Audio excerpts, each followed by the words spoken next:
Good afternoon, everybody. Welcome to NQA's COVID Secure Guideline Verification.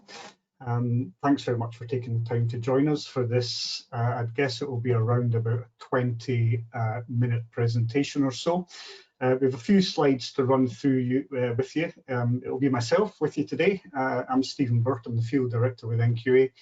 And we may be joined midway through by my colleague Laura Fletcher, who is the Customer Experience Director at NQA. But unfortunately, she's having some internet problems at home, but we hope she'll be able to join us throughout at some point. So you're all very welcome. As I said, the aim of this webinar is to run through the NQA COVID Secure Guideline Verifications.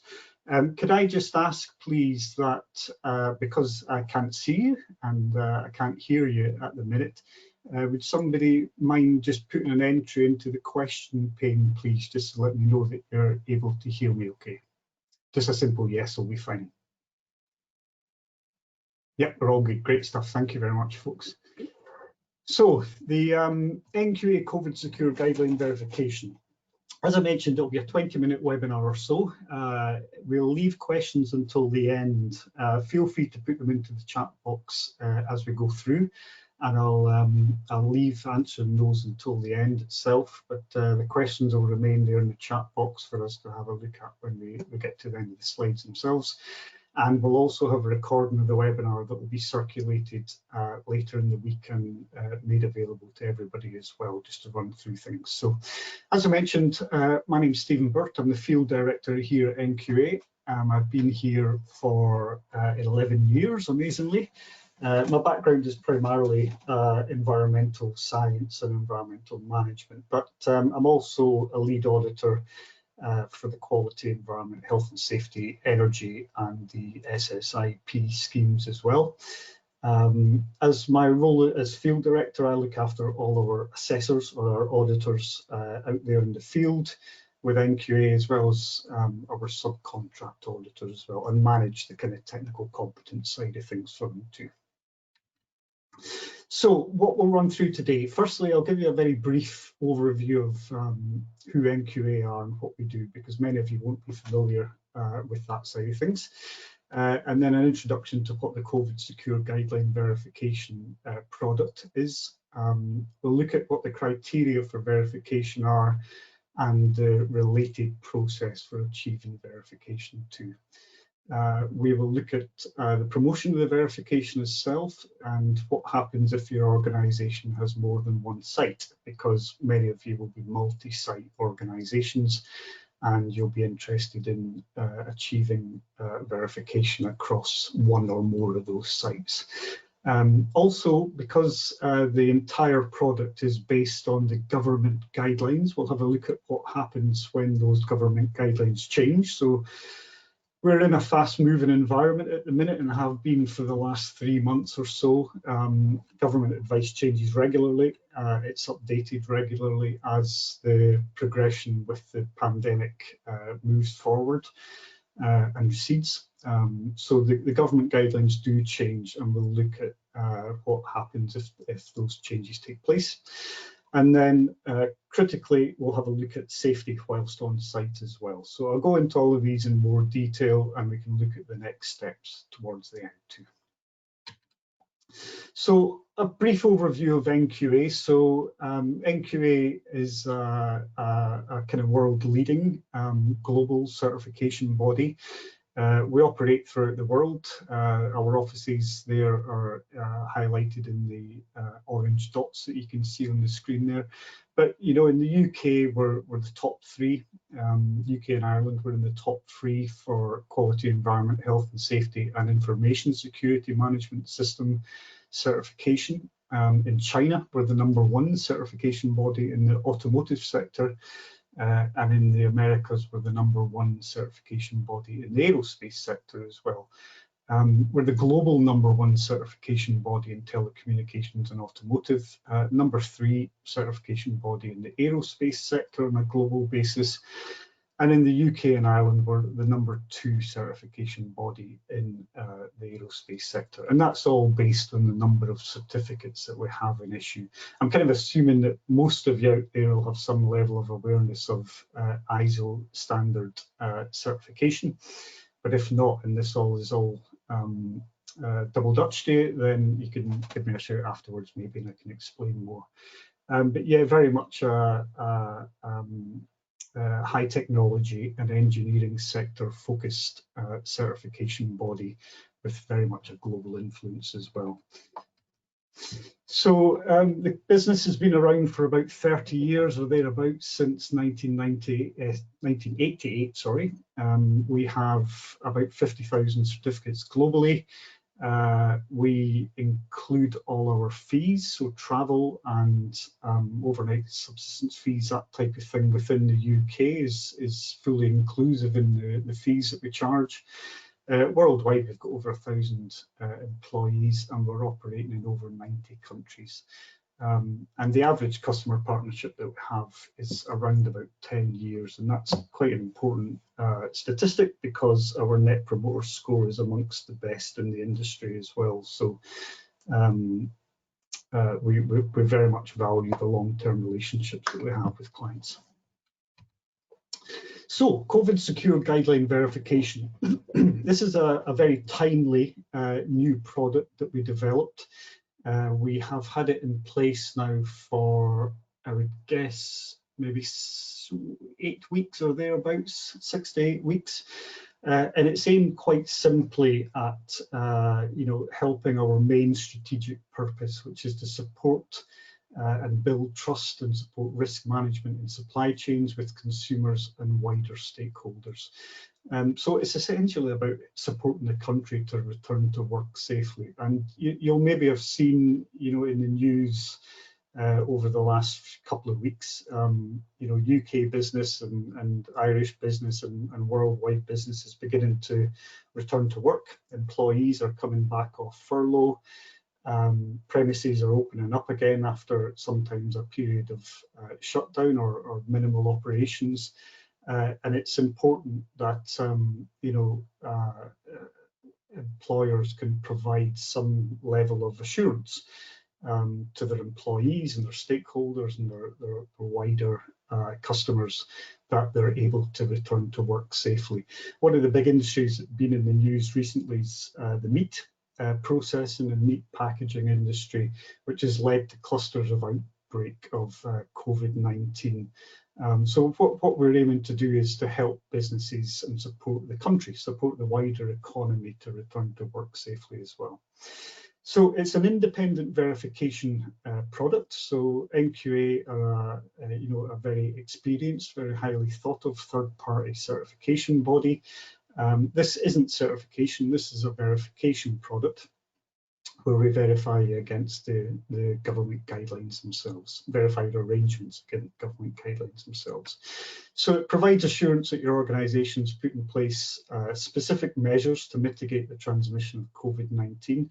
And those specific measures are aligned directly and entirely with the country-specific government guidelines. So almost every country has produced government guidelines to help employers to make their workplace COVID secure. And the product that we offer, the COVID secure guideline verification, is based entirely on the government guidelines for each specific country. So it verifies that a given organisation or site on a given day has specific demonstrable measures in place to satisfy the government guidance applicable to that sector. So the government guidelines is sector specific, but the crucial thing there is that this isn't a certification product. When we perform certification, we issue certificates for a 3-year period. This is a verification product. So when we undertake this, we issue a certificate which is relevant to the specific date upon which the verification is undertaken. And we'll look at that in a little bit more detail later on. And as I mentioned, the benefits, of course, ultimately mitigating and reducing the risk of transmission of COVID-19, demonstrating a duty of care, reassuring your employees that you've done everything that's feasible within the government guidelines to return to work. Reassuring your customers, of course, and any visitors, contractors that might come to the workplace as well, and essentially a positive PR exercise too. So the criteria for verification, as I mentioned, it is based on sector-specific criteria that's applicable per country. So we'll focus in this session on the UK criteria for NQA COVID Secure Guideline verification, but we have a similar product. We're a global organisation, so we offer a similar product in Ireland, based on the Irish government guidelines, in Spain, in Turkey, and other countries throughout the globe as well. But for the purposes of this session, because the majority of you, I assume, will be based in the UK, we'll focus on the UK guidelines. If there's anybody there from any other country that wants further information, please feel free to give me a shout afterwards or ask any questions. So essentially, it's a two-stage process, very much like the ISO standard certification process that you'll be used to. We do a stage 1 and we do a stage 2 visit. There's more detail on that in the next slides as well.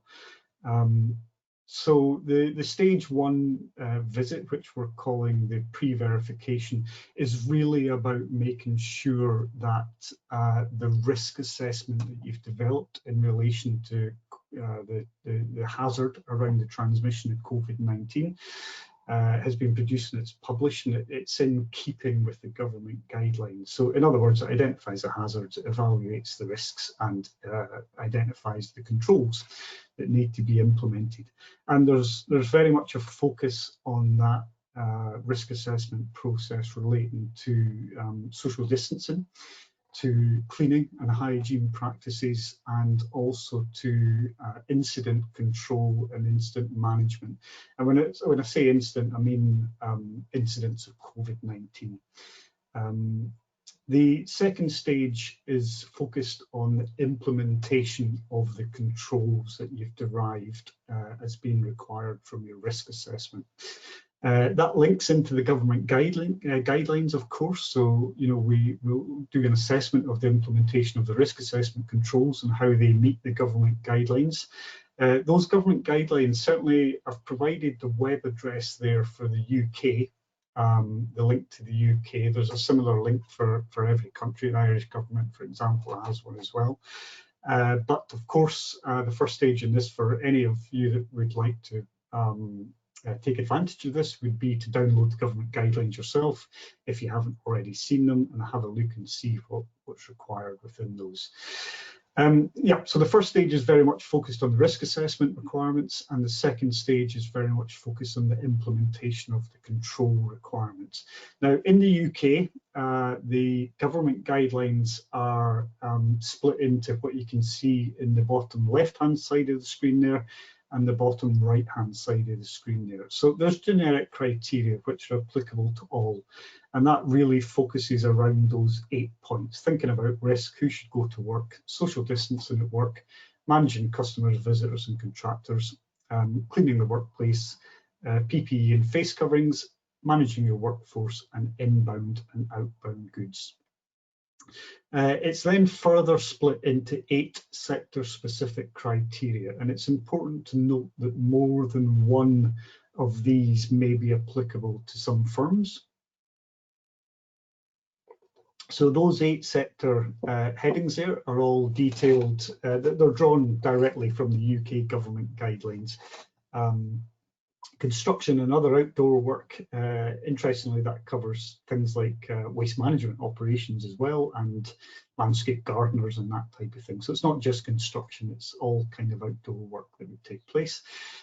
Factories, plants and warehouses, labs and research facilities, offices and contact centres, other people's homes, so that might be tradespeople, for example, visiting other people's homes. restaurants offering takeaway or delivery, shops and branches, and vehicles.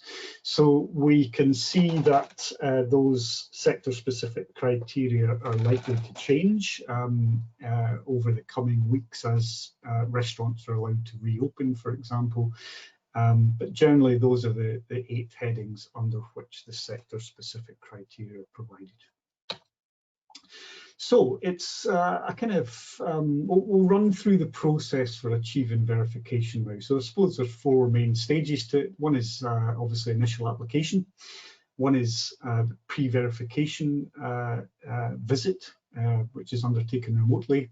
One is the verification visit, which is undertaken on site. And finally, the issue of the statement of verification itself. So in terms of the application stage then, so we would provide you with a quote request form. We would need to gather information in relation to that relating to the size and scale of the organisation per site, the scope of assessment against the government guidelines, in other words, which of those 8 sector specific criteria might apply to you. So if you were a transport company, for example, vehicles would probably apply, but the office activities would probably apply as well. You may have warehouse, so possibly factory warehouses section would apply too. So the number of sectors within the government guidelines which apply to your business would be part of the quote request form. We would gather information on your current operational capacity. In other words, are you open? Are you partially open? Are you operational? Are you not operational? How many staff are on site under current circumstances? How many staff are on site under normal circumstances as well? And we'd also gather information on the specific risks on site related to the COVID-19 government guidelines. So, you know, the example we used earlier on where there is the meat packing activities, for example, the reason that they think there's been a cluster there may be related to the level of noise, for example, and the need for people to speak loudly and the aerosol transmittance of COVID-19 in that manner. That's what they think currently anyway.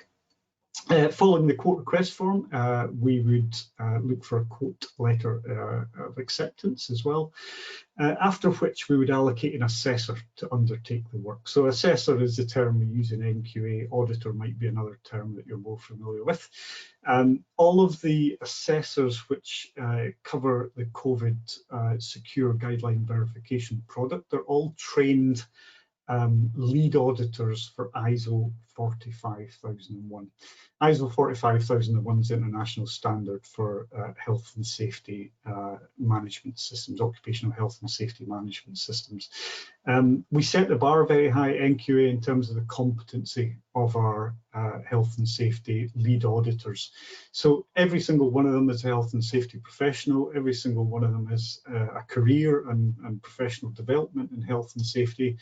And every single one of them has a mandatory minimum health and safety qualification which we require. So you can be assured that the assessor that will be allocated is a fully trained and fully experienced health and safety professional. We make sure obviously that they're trained and evaluated on the government guidelines as well, and we make sure that the assessor themselves has been risk assessed for attendance on site. So we do not and will not send clinically vulnerable or clinically extremely vulnerable assessors on the road at this stage at all. So we make sure that, you know, the assessors themselves are risk assessed from a health point of view before they would ever attend site. We would then agree the scheduling of the verification audit itself. So the next stage is pre-verification, the stage which is kind of equivalent to the stage 1 audit, which some of you will be familiar with ISO standards.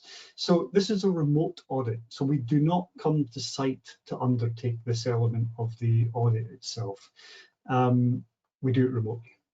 So the pre-verification involves primarily a thorough review of the COVID-19 related risk assessment, which you as the business have produced aligned with the government guidelines. So the government guidelines are available, of course, on the government website, and you can produce the number one requirement in those government guidelines is that you undertake a risk assessment. So that's kind of one of the main aims that we would look to cover. And we'll make sure that any site-specific risk assessments are obviously in keeping with the government guidelines and in keeping with statutory requirements around risk assessment too. We'll make sure that it covers the main issues related to the transmission of COVID-19, i.e. social distancing practices, hygiene and cleaning practices, and current worker instance of COVID-19. And the output from the pre-verification stage, this remote pre-verification stage, is a detailed report explaining any findings and the next steps in order to be ready for the on-site verification element. A secondary and equally as important, to be fair, element of the pre-verification exercise is to make sure and satisfy ourselves that it's safe for us to send one of our own employees, one of our own assessors to your site to actually attend the verification on site. So, you know, part of pre-verification is not just to gather information to make sure you're ready for the verification visit, it's to make sure that you have the controls in place to make sure that our own people will be safe when they attend the site itself. So the second stage is verification, the main verification visit, and that takes place on site. So the purpose of that is to verify the demonstrable implementation of your risk assessment aligned with the government guidelines. So it's site specific and it's activity specific against the government guidelines. We would conduct it very much as we would an ISO audit. So we'd conduct an opening meeting and a closing meeting. We would conduct a review of the implementation of the government guidelines, including checking documented evidence, records, procedures, that type of thing, mainly records. We would conduct a site walk to evidence implementation of the risk assessment controls. So unlike the ISO process, which many of you will be used to, this isn't a sampling process. This is a comprehensive full verification against all the applicable elements of the government guidelines which apply to your sector or your business. If there's any findings at that stage, at the verification stage, very similar to the ISO process, we can raise them as major findings, minor findings, or opportunities for improvement. The government guidelines are quite cleverly organized. So they're organized kind of by clauses and sub-clauses. So there's 8 sections to each government guidelines, and that's further split down into sub-clauses. So it allows us to verify compliance against each of the clauses and each of the sub-clauses themselves. So again, very similar to what we do with ISO certifications. If you or the business had failed to put arrangements in place to meet a single clause-based requirement of the government guidelines, or up to 5 of the sub-clauses within the government guidelines, we would view that as being a major finding. So that might be, for example, if social distancing wasn't in place, cleaning practices weren't in place, hygiene practices weren't in place at all. In that case, we would look to do an on-site verification to close out or full re-verification, depending on the severity of the finding itself.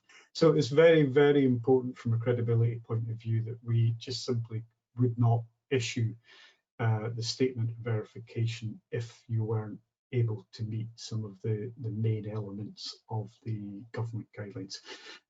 We can also categorize findings as minor. In those cases, we would usually look to do an off-site review of the corrective action plan, which is what CAP stands for, corrective action plan, and evidence that you've completed that. So again, we would ask you to send that in within 10 working days of the verification audit to allow us to verify that was closed out.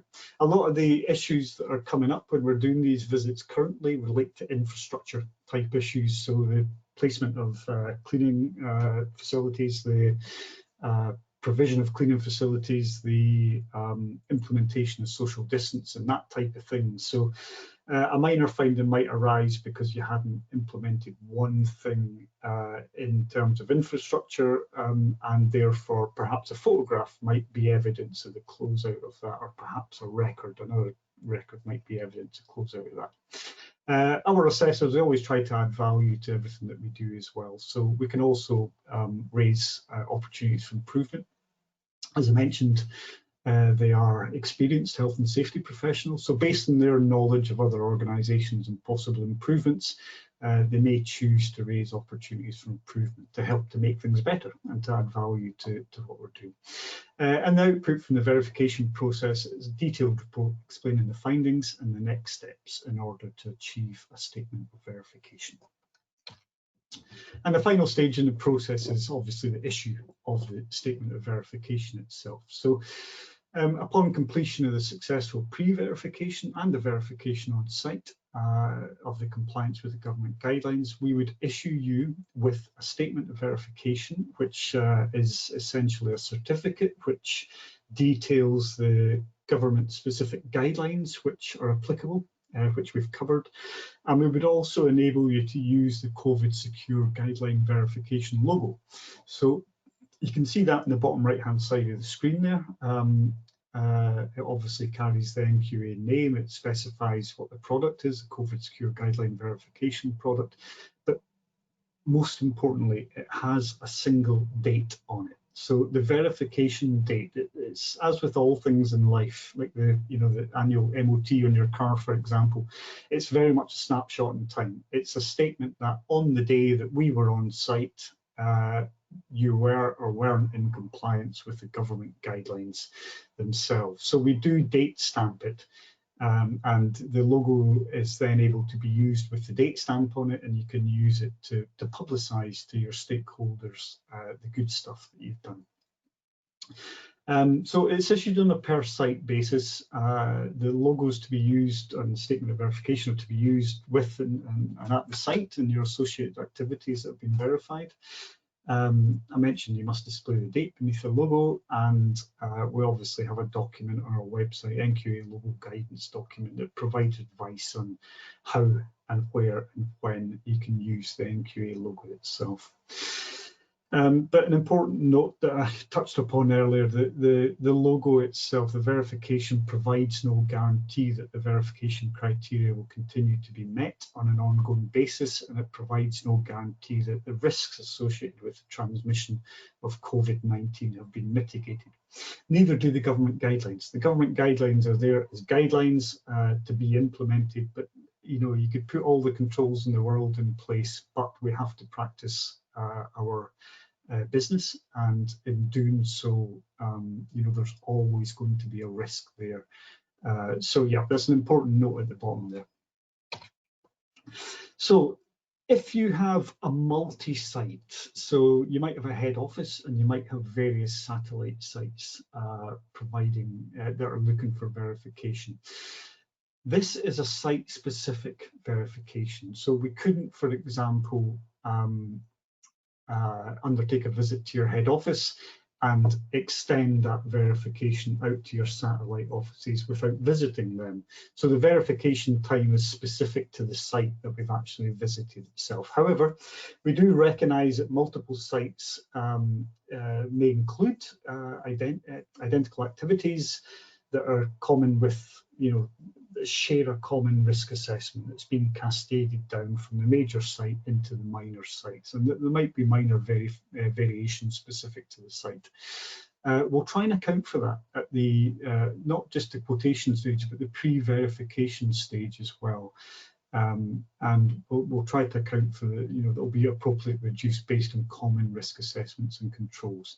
So we can offer verification across different sites, but it's a site-specific thing. So it's more than likely that we would need to visit each site, but the time for each would be derived based on the identical or similar activities and working to an identical or similar risk assessment across each of the sites themselves. I hope I've explained that clearly. That's usually a slot that Laura explains when we do this together. But as I say, I'm flying solo today. So safety whilst we're on site is absolutely critical and paramount, both to the client, but also to us, our assessors as well. So we've built it into the process as much as we possibly can. So as I mentioned earlier, the assessor that will undertake the assessment is fully trained. They're fully trained in the government guidelines. They're all experienced health and safety professionals. They're all experienced ISO 45001 health and safety lead auditors. So health and safety is their business. Health and safety is their game. So they know what they're doing. They can recognise risks. They can recognise hazards. We have our own risk assessment as well, the NQA risk assessment, which we require the assessor to follow. And because we've obviously seen your risk assessment at the pre-verification stage, they know what they need to follow in terms of that when they come onto site as well. However, if the assessor deems the site to be unsafe, then we empower them to end the verification and leave the premises immediately. We won't put our own people at risk. If they arrive at the site and they deem it to be unsafe, they can stop there and then. The pre-verification is designed, of course, to manage that risk out. So because it's remote, the pre-verification, we aim to preempt any possible hazardous scenarios by focusing on your risk assessment, social distancing practices, hygiene and cleaning practices, and to gather information on any incidents, cases, outbreaks of COVID-19 that have taken place on site. So it shouldn't be the case that the assessor should turn up to do the verification visit without already having deemed the site to be safe, unless of course something's changed in between those two stages. So what happens if the government guidelines change? This is absolutely critical because the version of the government guidelines which we conduct the verification against is what appears on your statement of verification. So there's been a small number of changes to the UK government guidelines since publication. They were published initially in early May. And there's been some just minor changes to them since then. Those changes have been based on government policy as things move forward. So a couple of examples would be the government developed the track and trace system. So the track and trace system became a part of the government guidelines. The government, the BRC, the British Retail Consortium, also had input into the guidelines for shops, and they were keen to see the length of time that returned goods had to be quarantined for, as an example. So that was reduced from, I think it was 72 to 48 hours. So there's minor changes taking place to the government guidelines since publication. And I think the most recent version of them is the 24th or maybe the 25th of June. If there are changes, then we conduct internally a gap analysis of the changes to the guidelines per category, and we deem those changes to be minor or major. If there's any minor changes, it's up to you to decide if you would like the verification updating with a new date to reflect the most recent government guidelines. That's a decision based on, I suppose, whether the change has any impact on your operations. It would require a kind of minimum on-site time to verify that you still implement the original risk assessment and controls, and whilst on site to verify the amendments to the risk assessment and controls in accordance with the new government guidelines.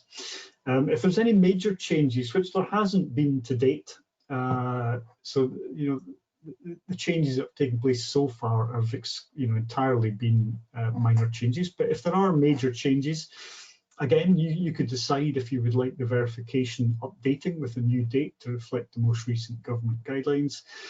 We would then undertake an enhanced re-verification on site to, again, just verify that the risk assessment and the controls have been revised in line with the latest government guidelines and are still implemented effectively. So it is a change in environment as we all progress through this pandemic, and the government updates the guidelines reasonably regularly, but so far it's only been minor changes because they did, certainly in the UK, they did a good job of producing them in the first place. In Ireland, the government guidelines haven't changed since they were initially produced, so they still hold true and valid to the initial version. So final slide, next steps. So if you would like to find more information, the first thing that you could do is download the NQA guide to COVID secure guideline verification. So you'll find that on our website, www.nqa.com, and there's a guide there that gives you the overview that you need. Hopefully makes it a bit clearer than I've done. Second stage, to complete and submit the quote request form. So again, you can get that from our website. It'll ask you for various details around sites, employee numbers, specific risks, and which government guideline sectors are applicable to what you do. You can also book onto training to familiarise yourself with the guidelines. That's optional, of course, but we are running regular risk assessment training relating to returning to work post-COVID-19. If you search for NQA training or come to the NQA website and click on the training link, it'll take you to that as well, and you can attend those remote sessions. And finally, last stage in the process, to complete the NQA COVID secure guideline verification, and after which you can display the logo and the verification statement as well.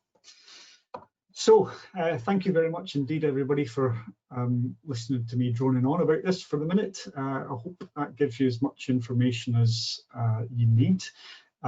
If you need any further information, if you have a look there, there's the inquiries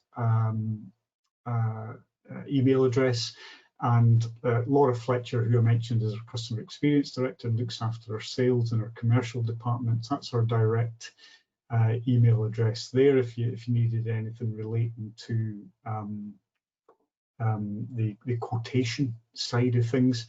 My email address isn't there, but I'm Stephen with a PH .Burt, which is B-U-R-T @nqa.com. So anything relating to technical queries or anything relating to the process of pre-verification or verification, feel free to drop me an email.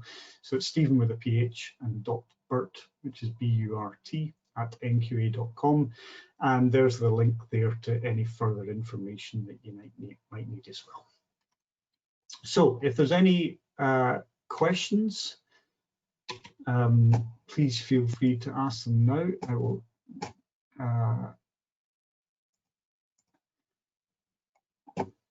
see if I can. Yep. So does anybody have any questions? If you do, type them into the questions pane that you can see within the control panel, and I will do my best to answer them.